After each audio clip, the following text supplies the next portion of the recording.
It is my absolute pleasure to It is my absolute pleasure to introduce Mr. Jeremy Cheng, PhD and an Adjunct Assistant Professor in the Department of Management of the Chinese University of Hong Kong. His research and teaching focuses on family business, family enterprise governance, family office, and family advisory practices. He is also the founder of Gen Plus Family Business Advisory and Research, and advises Asia's families in business, family offices, and other professional firms. A board member of the Family Firm Institute, abbreviated as FFI, Gen faculty member and FFI fellow, Professor Jeremy is founding chair of the FFI Asian Circle and recipient of the Barbara Hollander Award for the year 2021. He was also a global survey and case committee member of the STEP Project Global Consortium, which is abbreviated and stands for Successful Transgenerational Entrepreneurship Practices.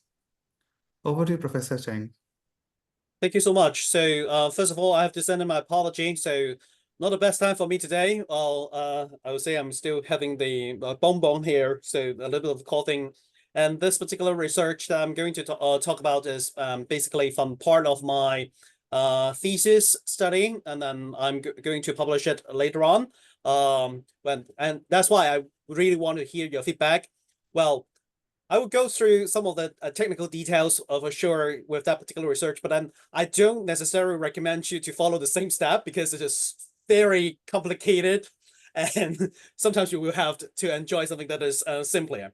So let me share my screen first. And okay, sorry, this is the paper itself. So what I'm going to share today is, well, like what I've mentioned, part of my research in my thesis. And then, well, the thesis itself is about governing families in business and transition. And the work itself doesn't focus on what we traditionally know as, family business governance. So many of you may have heard about corporate governance, where you brought in the so-called board of directors, or many other structures, advisory board if you are in Europe, and then some of the rule-based governance mechanisms. What I'm doing here is basically to drill down to what have emerged over the past 20 years in terms of the family governance. So a lot of them, in the literature itself, especially if you're looking into the so-called economic or finance literature, the term family governance is being defined as, family-owned business, the family-owned and governed business itself.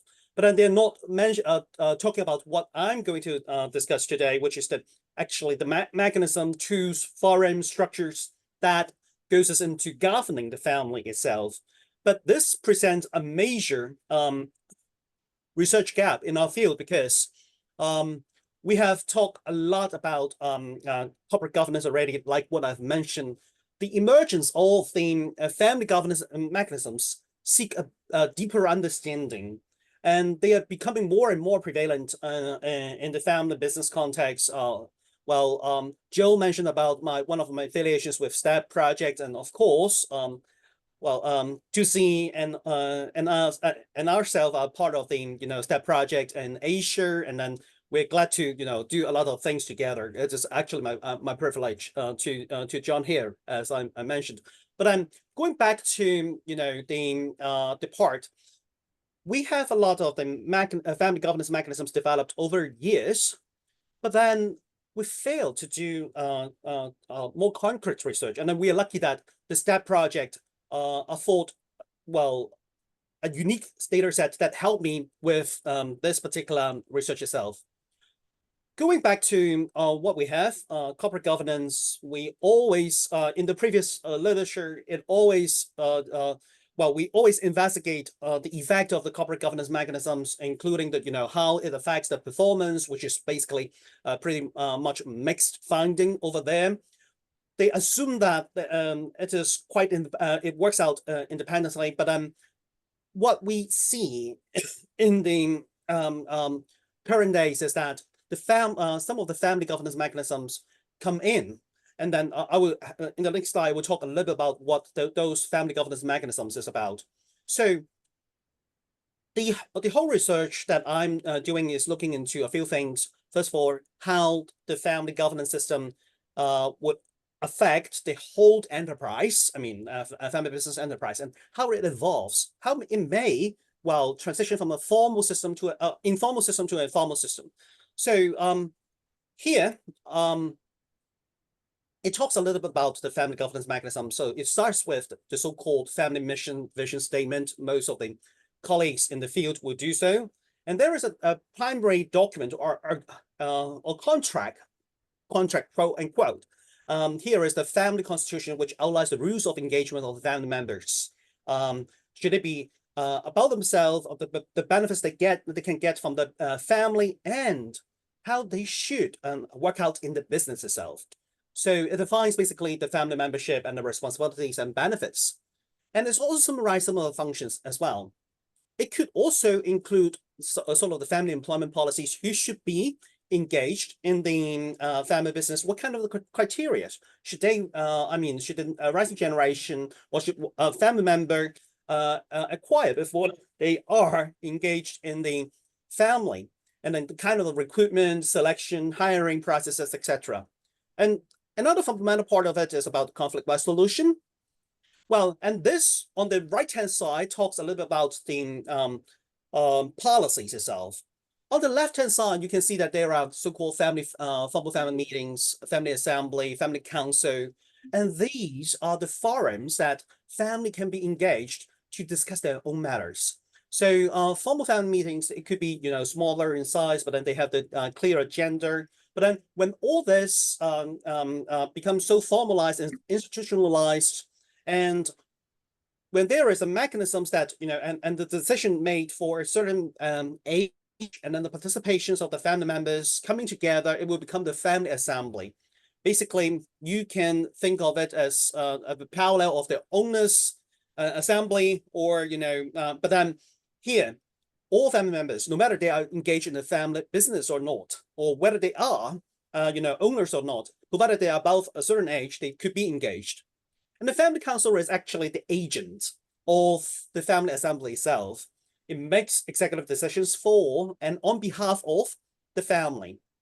Well, of course, we have to train the rising generation or the next generation. Most people use the term in terms of a leadership development, and it could be also one of the family governance tools. So I want to give you a quick highlight of what family governance mechanisms is about, because part of my research is really on how families would pick all these family governance mechanisms in addition to the corporate governance mechanisms themselves. So my research is basically anchored on two primary theory or model, the systems theory and the generational development model, which is, I would say, the cornerstone of the work that we have in the field. So I'm not going to, spend a little bit, spend time into it, but then I just want you to know that, well, I'm based on systems theory, and then I look into the generation transitions in all the processes. And then the work that I'm going to present today is about the first one that you can see on the left-hand side, the family and the corporate governance heterogeneity. So how we can see it from the paradox perspective in terms of choosing of the family governance mechanisms or the corporate governance mechanisms. There are two other papers that I'm working on in the same dimension. Well, the second one is basically about birth order, and the third one is about legacy. But, well, in the interest of time, I'll just go to the next one. Go to what we are going to talk about today. So in our field, we have been talking a lot about heterogeneity. We talk about how family is different, how the business is different. And indeed, well, all these differences may originate from how we govern the family and the business itself. Well, we need a more, substantial understanding of how this heterogeneity bundled together to actually serve the family and to form the family and the business itself.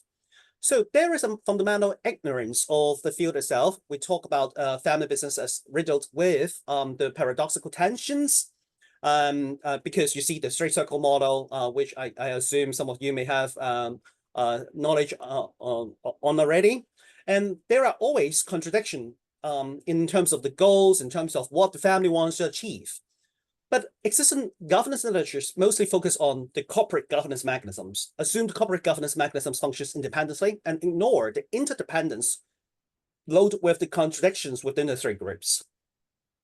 And there is a field, well, a growing and emerging body of research talking about CGM, so which is the corporate governance mechanisms, and the family governance mechanisms, which is the FGM, so in terms of the abbreviation. But the finding here is mixed. So basically, in some of the research, it is said that CGMs and FGMs are complementing each other. But then there is an intriguing substitution effect where the family governance mechanisms, like the family council, they are actually replacing the corporate governance mechanisms, just like the board of directors in smaller family business firms or in the later stage of the family business. But there is no conclusive remark or no idea of why there are contradictions that happens. And it goes us to the heterogeneity that we have been mentioning. And researching how these governance mechanisms are differentially bundled based on the uniqueness of the underlying family, business, and ownership groups is critical. And then especially in a lot of the different literature that I have cited here, Aguilera, Rediker, and the Ward, all these papers in the Strategic Management Journal, they are talking about how the bundling, the governance bundle, is a important source of the competitive advantage. So researching this would warrant insights into this particular area. So out of all this, the research questions that I'm going to look into is basically how do families and business choose their family and the corporate governance mechanisms? And do the family and the corporate governance mechanisms complement or substitute for each other? So the theoretical premises is, the agency theory. So when agency theories talk a lot about the control and the governance as control-based and they're contractual. And this usually related to the so-called corporate governance mechanisms. That said, so a lot of the research are emerging and then talking about some of this so-called corporate governance mechanisms are actually relational. So for instance, the board of directors, it all depends on how the board is being used. Is it an advisory body that, the top management team is building a closer relationship with the board of directors itself? And that could be more relational or the collaboration, which is driven by the so-called stewardship theory. So parallel speaking, so the stewardship theory is talking about collaboration and relational governance. And many of the colleagues in the field, they're relating family governance as to the stewardship theory. But again, it is a wrong categorization in a way, because a number of the family governance mechanisms that I have mentioned, so the family constitution, the family employment policies, all these are basically more contractual or rule-based, and that could be misunderstanding here. So for me, in this particular research, I'm trying to look into the paradox theory on a perspective. Indeed, the agency theory and this stewardship theory, they're not in opposition. How we can understand family and the business organize themselves from the so-called belonging paradox, which comes through to the identities and the goals, and how they organize themselves based on their organizing paradox, and how these two paradoxes are interconnected would form one of the premises of my current research. And there is, my personal research is talking about transitioning from family business to business family. Basically, I used a different term here, the legacy business, which would be, families operating a single business over time, and the existence of the business is the most important thing. How to improve it, the operation itself would be the most important task of the family and the family business itself. An enterprising family construes to another different, category. Let me use this word, which is basically a portfolio of companies. So people would, bear the mind, what we call the owner's mindset. It is about how the family should invest. and in a psychological calm way. You're not attaching the to the so-called socio-emotional wealth, because in the past, well, the father or the grandfather, they have spent so much of the time in managing and growing the business itself. It doesn't mean that, well, the rising generation or the next generation, they have to stick to that particular business. Instead, how they can use that particular resources from the family to invest in other things would be the more important one. And this would be related to the so-called identity. For the enterprising family, well, they have the so-called segregated family business identity. So like what I've mentioned, they have a number of portfolio companies. It is harder for family members to really understand the whole portfolio. And then for them to, to attach their identity to one particular business or multiple business, it could be more difficult. So the goals, because the family enterprises go so much and there are so many different family members, and every family members have to be catered for. So they would have to focus on the so-called the business growth itself, rather than some of the family goals. And because of this, we have to make sure that the family agent itself, well, they will not take advantage of the family business and the family, and I mean the portfolio of the business itself, and there are control measurements that should be built for the family. But at the same time, because it's still family related, and there are histories of the family growing from the so-called legacy business in the past to the enterprising family. Some of the collaborative governance mechanisms that can fill the institutional void will still be there. On the other hand, for the legacy business itself, we are talking about single business operators mindset, which is basically to strike for operational excellence, how to achieve excellence in terms of the product, service, etc. And for families of family business of this kind, they have the so-called integrated family business identity. So, and for that, they will try to sort of preserve the so-called socio-emotional wealth. They're more family oriented for the goals, sometimes at the expense of the business orientation or the business growth itself. And for families of this kind, what I propose and argue is that they would need more of the collaborative governance mechanisms itself. So two hypotheses here that I've set up for this particular research. Basically, the first one is enterprising families are positively associated with the use of the governance bundle with both control-based governance mechanisms and collaborative governance mechanisms. Hypothesis 2 is about legacy business are positively associated with the use of the governance bundle with the collaborative governance mechanisms only. So to do this, as I mentioned, I used the STEP data, the Successful Transitional Entrepreneurship Practice Project data that we collect back to December 2018 and 2019.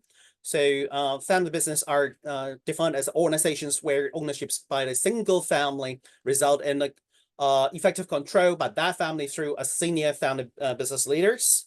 And then we keep the ownership to 10% or higher to be qualified. And as such, we trim out data for from 35 participants over there. And this sample is randomly split into two parts, two data set, because the method itself requires two separate tests. The first one, and there is an analysis sample of 800 something cases for the so-called canonical correlation analysis. I will share a little bit more in the next slide. And there is a holdout as a sample of about 900 cases, which we are using to validate the CCA result via the so-called SEM, the structural equation model. And in the holdout example, we actually trimmed 47 cases because there were missing values. And then some of you may know that SEM is sensitive to those missing values too. And then there are procedural remedies that we have for those common method variants because it's a survey study itself. So for the criteria variables, there are 13 formal family governance mechanisms and corporate governance mechanisms. So you can see that, well, there are a number of those from the family governance stream. So family council, family assembly, family meetings, family constitution, family missions and vision statement. Conflict resolution policies actually is straddled between the family governance mechanisms and the corporate governance mechanisms. But family employment policy is for the family governance dimension. Next gen leadership and family preparation, it is again both the family and the corporate side. Well, it all depends on the family itself. Board of directors, external directors, board of advisors, bylaws, and succession process are more for the corporate governance side. But then, well, we categorize them into different primary nature here into collaborations and control because, well, as I've mentioned, some of the structure itself, it can be used more for the collaboration side, but it doesn't totally ignore the control side. So here we use we refer to the primary nature because of this. So the predictor variables. So like what I have mentioned before, we are trying to see how the identity and the goals of the family and the family business would affect the use of the governance mechanisms. So here, well, in terms of the identity, I measure the level of family business integrations through two different construct by the name of identifications of family members with the firm, and the family control and inference. So for those who are familiar with the so-called socio-emotional wealth construct, this is basically two of the constructs that I adopt from the fiber framework here. And there is also a socio-emotional goal pursuance that I use here, which is basically the intra-family continuity intentions that I adopt from Dieter Schammer's work here, asking about the family's intention to pass on the CEO role and then the ownership role here. I mean, the CEO role and ownership to the next generation within the family. So you can see that the alpha here is a little bit lower because basically the transition of the leadership role and the ownership role is a slightly different construct. So maybe a less alignment here, but then still pretty much acceptable for the alpha. So for the business-oriented goals, it is really about the number of distinct businesses, which is a proxy for how the family. Well, it's not only a proxy; it is by definition how the enterprising families would be like. Annual sales is a proxy for the business growth, and then the focus on the business itself. Risk-taking again is a proxy for the business orientation itself, the growth business growth itself. So I've added a number of the control variables, which is proven to be very very important in all the research related to heterogeneity. So level of family ownership, number of family owners, perceived concern about the family, perceived concern about the business. Basically, these two items are here because perceived concern about family, well, we try to raise the chance for the use of the family governance mechanisms. Perceived concern about the business, basically, when there is a high perceived concern about business, there are potential that families will use more of the corporate governance mechanisms over there. So firm age, basically as a firm matures, it tends to use a little bit more of the governance mechanisms as well. Industry, which is a well-known factor that affects how the corporate governance mechanisms have been used, and then for more volatile industries, there is a tension and there is a stronger tendency to use basically the corporate governance mechanisms. And then CU education, which is basically not that strongly evidence in the previous research, but then as you can appreciate, the higher the education the family leaders receive, the more probable that they are perceiving the governance mechanisms as positive, and therefore a higher chance. So we have all these control variables as well. So this is the complicated part. I assume that not many of you may have heard of the statistics by the name of canonical correlation analysis.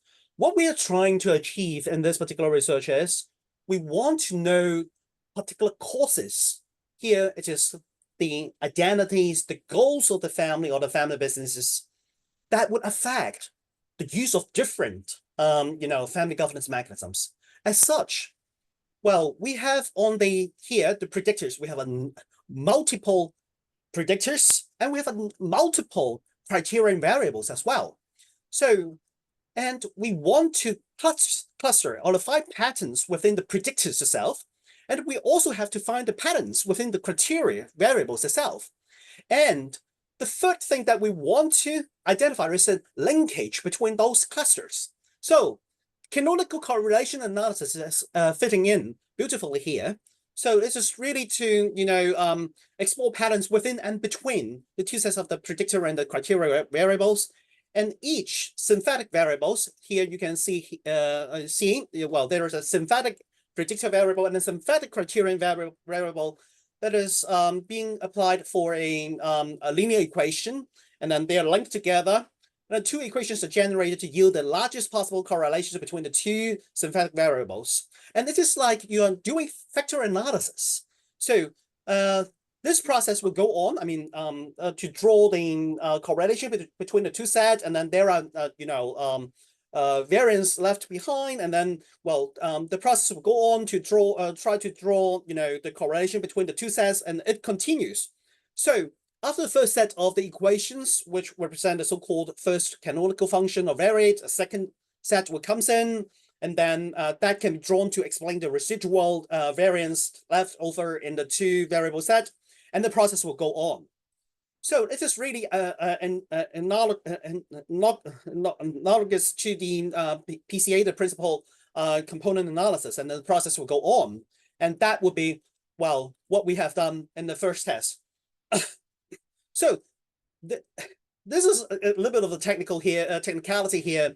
Well, I don't expect you to learn all this technicality in this particular presentation because, well, to be very honest, there are a lot of misaligned terminology with this method itself. But then I'm trying to keep it simple. I followed Hare's methodology here, and he considered three requirements and conjunctions. So first of all, it's about the level of the statistical significance of the canonical function.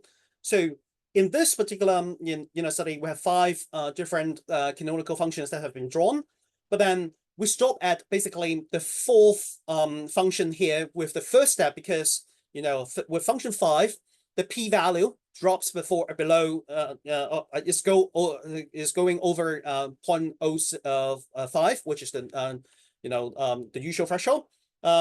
And then in the second step, we're looking into the magnitude of the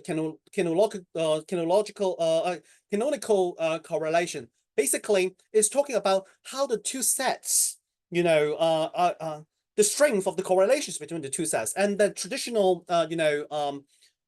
threshold is about 0.3. And then for the canonical correlation in our studying of the 4 successive functions, only the first 2 actually passes beyond 0.3. And then the final one is basically the magnitude of the redundance coefficients, which is the average proportion of variance in the variables in one set that is reproducible from another set. So the correlation itself doesn't mean, a variance or explanation of how one factor will affect another. And this is basically the where the redundancy coefficient comes in.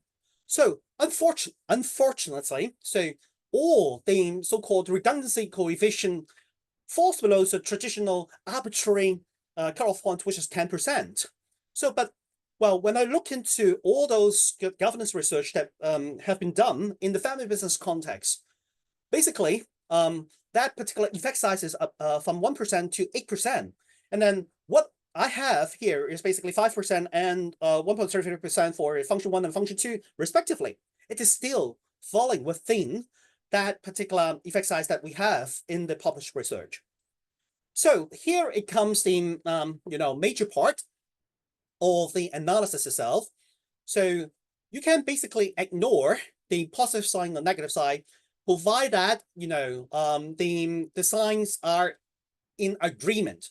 So let's look at what we have here, what I labeled here as the enterprising family governance. So what the predictors variables that cluster together basically are the annual sales, which is basically a significant factor that we look into, characteristics of the so-called enterprising families. Number of family owners, well, as you can see, the enterprising families, as they grow in the size itself, they have more family owners, and then there is a dispersed ownership over here, which also makes sense for this. And they have more concern about the business. So, and the concern about business here is over the concern about the family, which is again a characteristics that I have mentioned for about the enterprising family. They have a larger number of distinct businesses, and they have they are more affiliated with the firm age. But then an interesting part is here you can see then an opposite sign here. The above is all negative, here is a positive. Family control and influence.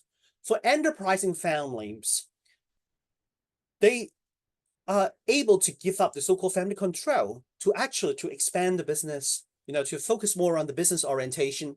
And that is, aligning with what we categorize as the so-called enterprising family. So interesting part is to see what kind of family, the governance mechanisms they use. External directors come in as the first. And again, it is to make sure that the family's agents, well, are being checked and controlled in a way. Board of directors, typical, corporate governance mechanisms that have been used. Family constitutions come in a third, but it is more rule-based. Again, as mentioned, family employment policy, but all this so-called control-based mechanisms, external directors, board of directors, family constitutions, and family employment policies, they have to be coupled with the so-called soft side, collaborative-based mechanisms like family council, family meetings, to actually effectively function. So, and you can see that, basically in enterprising families, it is a mix of both here.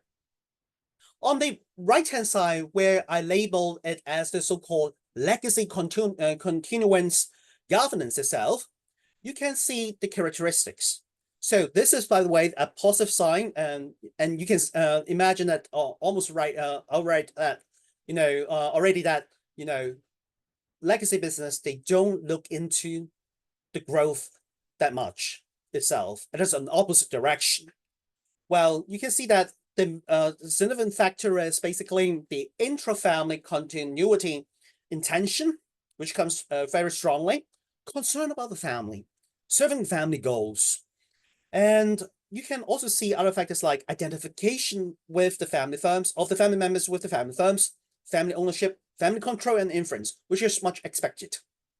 So here, in terms of the governance mechanisms that they have adopted, well, the most used one would be family meetings, collaborative governance mechanisms, family assembly, family mission and vision statement, family council, and the special attention is drawn to external directors. They don't use external directors at all. I should not use the word at all. They tend not to use it, as you can see from the positive sign here. So from all this, you can see that, basically aligns with what my hypotheses have been for H1 and H2. Well, but then you can see that the canonical correlation analysis is just a little bit fuffly. So a lot of the criticism you're seeing that, okay, is subject to a lot of the variations in the sample, and there it's hard to, confirm the hypothesis or, to test some of the loadings here. And one of the way to, mitigate those and, criticism on the sample variability is by doing the so-called sensitivity analysis, which is basically by removing the predictor variables one at a time to see how the pattern actually change. So you can see that I have done 7 here. So the first sensitivity analysis is basically, for the removing all the control variables. So, and it shows that it is a significant difference, meaning that, all those family and business characteristics will be important. And again, it supports what we mentioned about heterogeneities of family and family business is important considerations of the governance structure itself. And for sensitivity analysis 2 to 7, basically, we have omitted one of the predictive variables one at a time, mostly robust. So I'm not going to spend a lot of time here because it is basically not the most important part. Well, by standard of other research that has been published, it is pretty robust, and then there are actually tests conducted on that. Well, most of the studies basically will stop there if we use the CCA as one of the tools. But then in the past, it is actually acceptable. But then with the publications that we are requirements nowadays, people are thinking, well, this is not that robust. So, and thanks to the tools of SEM, we are actually bringing in all the factors that we find to be significant here. So on this side, so the structure, when the structural coefficients are significant, which is meaning above 0.03 here, and then all those above 0.03, we load them into the SEM analysis. So as you can see, we drop some of the predictive variables and the criteria variables in the process because they do not contribute to the discussions. But then packing that into the SEM itself doesn't yield the best result, or with all those index of fit, it is not working out best. There are some modifications needed here, and then as you can see from the top of this particular slide, so well, I have to affiliate the family missions, vision, and next generation leadership preparations, and the family assembly to the so-called control and collaboration, the error terms between annual sales and the firm age, and the error terms of the which is here, and the error terms of the between the family owners and the firm age would have to be correlated, which is not perfect, but then it makes sense because they are all telling how the families that have been aged and then grow with sort of the residuals over there should be correlating in others. So there are changes that we have to make, and then some of the assumptions, which is basically either empirically acceptable or by theory they're good. So most of the result would echo what we have from the CCA analysis, except that in the CCA analysis itself, we see a stronger use of the so-called control-based mechanisms in the enterprising families itself. Here, with this SEM analysis, that particular trend has been reduced. So, of course, if you are keen on using SEM itself, well, we know that when you produce all those models, you have to see how the alternatives will be like, and then, well, I try almost like different ways to see, test or sort of a robust test. And some people will say, oh, why should you be having the so-called family control and then inference and identifications of the family members with firm over there? Would there be concern of the multicollinearity? So while we try to control all this funding, sensitivity analysis, we have the for CCA, and here with the SEM, we do the same thing, well, by proposing alternative models and see how it works out. And then actually all this concern has been not grounded on that particular dimensions. So quickly, the contributions of this particular study is to see how the theorizations of how the enterprising families and legacy families differentially govern the contradictions inherent in the system. And then we know a little bit more about that, but honestly, it's still not sufficient.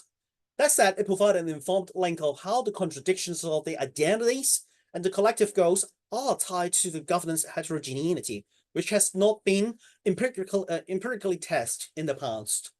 The second thing is basically it identifies the heterogeneity of the families and business, which explains why the family governance was found to be a substitute for the corporate governance in several studies. it's the wrong categorization. Basically, we should be talking about collaborative and control mechanisms rather than dividing it by family and corporate governance mechanisms. So in our research, we see that, different family types, legacy families goes as to the so-called collaborative governance mechanisms, and enterprising families goes as to both collaborative and control governance mechanisms. And of course, we are, sort of the first kind of the research that combines so many different governance mechanisms in one study. So in formal studies is usually about, family, board of directors, family council, or one of the, mechanisms from each side. So here it's a more holistic considerations of the whole thing. And it would be, I hope you appreciate the beauty here with that. So number of limitations of this research, from the research design, there's a survey is not for basically talking about causality. And there are a lot of assumptions about, the choice of the governance as a politician or rational, and it's just not always the case. Emotions comes in, and then we cannot capture all those emotions in when the family wants to, sort of set up the family governance mechanisms. We haven't touched on at all the informal governance, which a lot of families have embraced. And then basically those informal governance or natural governance system helps the family runs themselves, and the family business runs themselves so well that they don't need basically that, formal family or corporate governance mechanisms. And for future research, it is really to see how the different governance models on different types of the would affect the financial and the socio-emotional wealth outcomes, and then how the informal governance mechanisms basically come in, and then to work together with the formal governance mechanisms. And then the dual functions of the collaborations and control in specific governance mechanisms that would have been to be forced invalid here in this particular study. So I would just stop here, and then thanks so much for the time, and then appreciate the questions.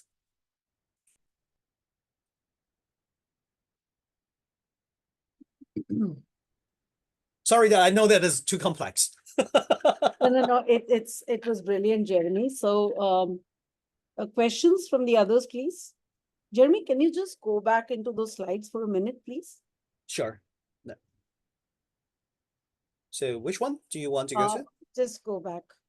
Okay. No, I had an Amazon delivery, and sorry, there was something which struck me. If you can just go back. Yep. Oops. Okay. Yeah. So do you want to go to the findings or? No. I just want to understand how some of these items have been taken from the survey. So if you can just go back to, I think this slide where you're looking at the items. Yeah. No, the previous one. The previous one. Previous one. No. Hold on. No, this is the theoretical premises, but then if we are talking about. No. Yeah. So.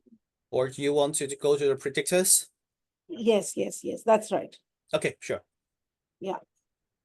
So here, when you're looking at something like perceived concerns about family and perceived concerns about business, what were the items that that you used from the STEP survey? So basically, I constructed from, let me show you where. Sorry, guys, I didn't prepare all the things on the slides because it will get you too bored. But here it goes about the items. So perceived concern of business. So there are a number of the participants were asked to indicate the concerns they have around investment focus, whether to remain private or go public, consolidations or diversifications, merger acquisitions, new markets, etc. So, and then I would just derive an average score from there. And these items are in the STEP survey itself. Okay. But to say you are right that, so there may be potential, claim that it may not be a valid, measurement itself. It's just not something that we normally use in the family business study, but given that in the STEP survey itself, we have those items and think this would be useful to control that all thing, some of the concerns that we have. So it would be a good tool, I would say. Okay, all right. You can just go back. Okay, sure.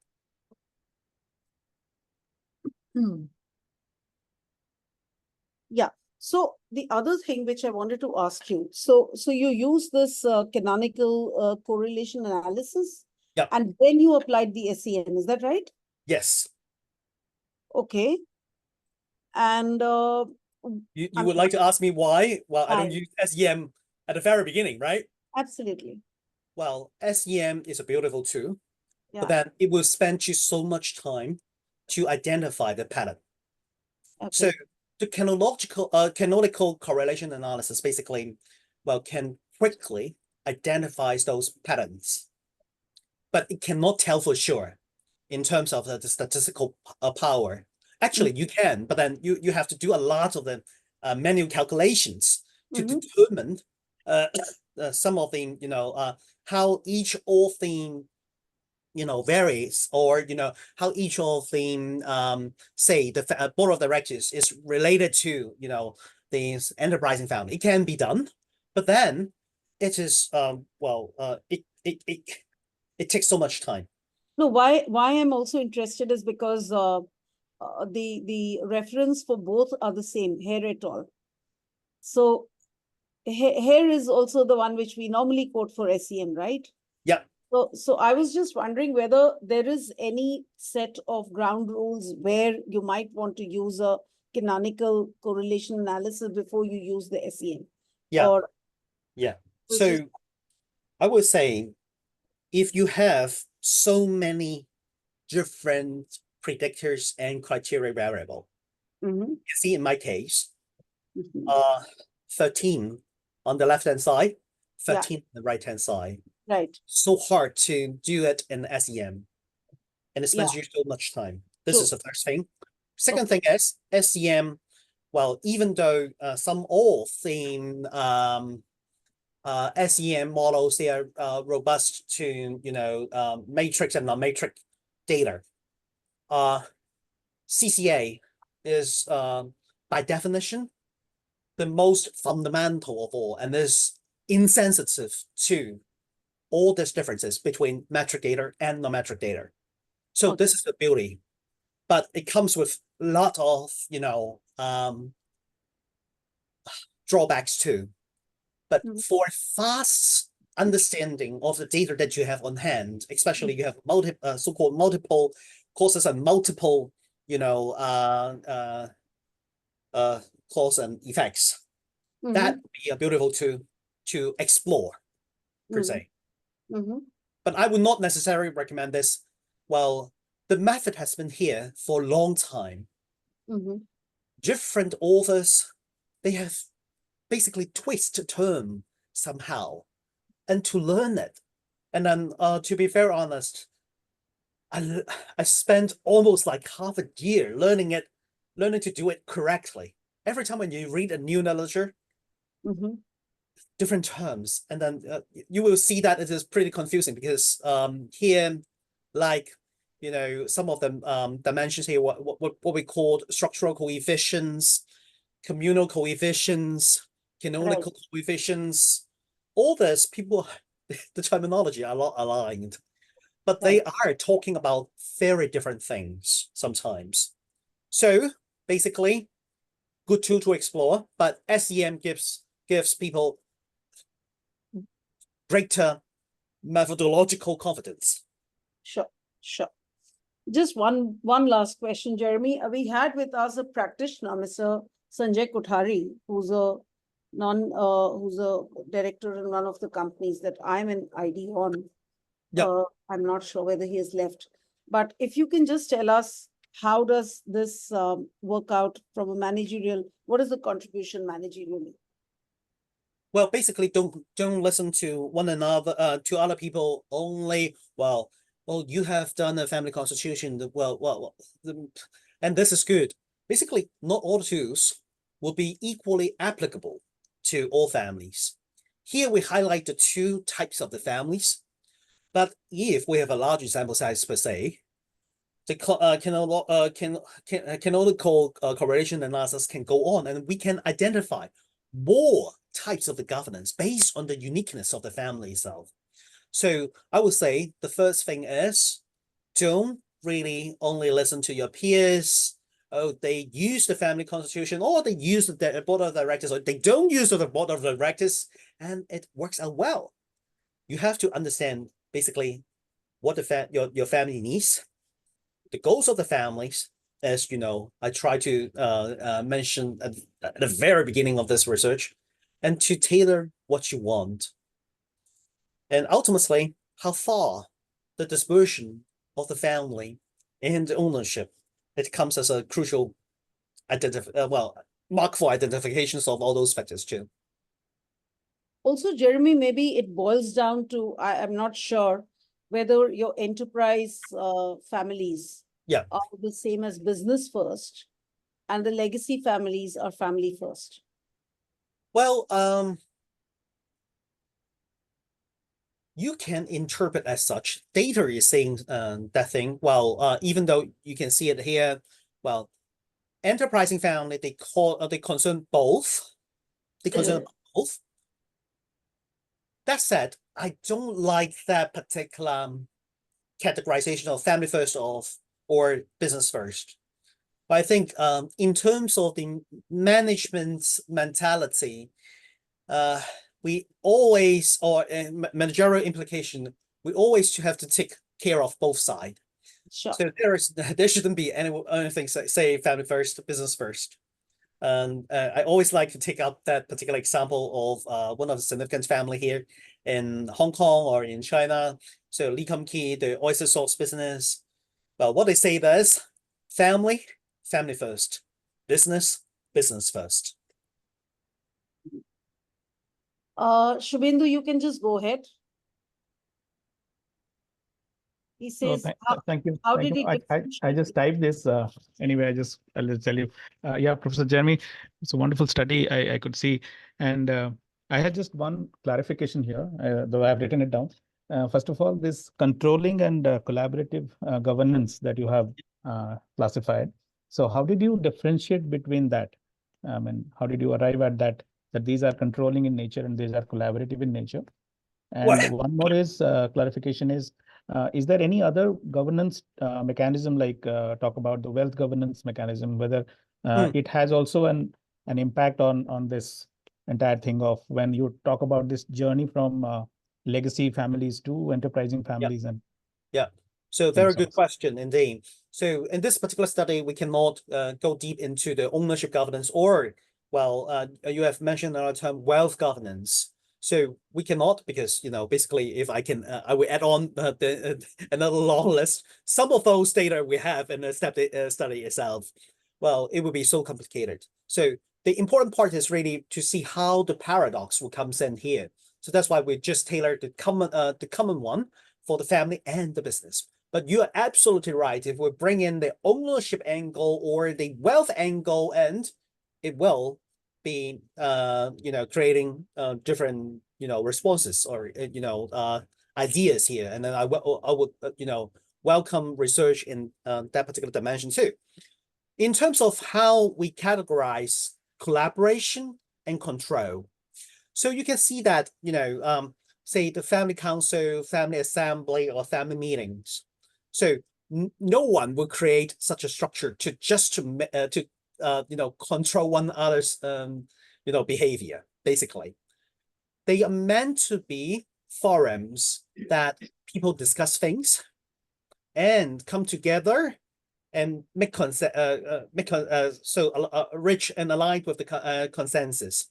So this is where I mentioned I tend to categorize as collaboration. And you can see that, well, even for the family side, the family constitution, a lot of the people would say, oh, this should be a collaborative tools, because we are creating that particular paper or particular document to drive harmony, collaborations in the family. It is the process of creating that particular family constitution that is collaborative in nature. That said, the document itself, it sets a set of the rules, which is basically control in mentality. So going back to your question, so it could be methodological flaw here. Well, I can always go back to a bunch of the practitioners and ask them, so how can you categorize all this, the family council, family assembly, blah, blah, blah, blah, down to the list, and then ask them to rate whether it is control or collaboration. But then again, you know, it takes another layer of work, and then 4 theses that I have been working on, time concern. So that being something that, well, I've considered too. Thank you. Thank you so much, sir. Thank you so much. Any other questions? We have another 2 minutes. All right, Yashasvi, no questions from you? Well, I always get my students bored to death. That's why I have no questions. No, ma'am, not this time. Okay, all right. Okay, thank you so much, Jeremy. I think that's fascinating, and wish you all the very best for this paper and the other 2 papers that seem equally exciting. And we look forward to more such presentations from you, Jeremy. This was really lovely. Lovely.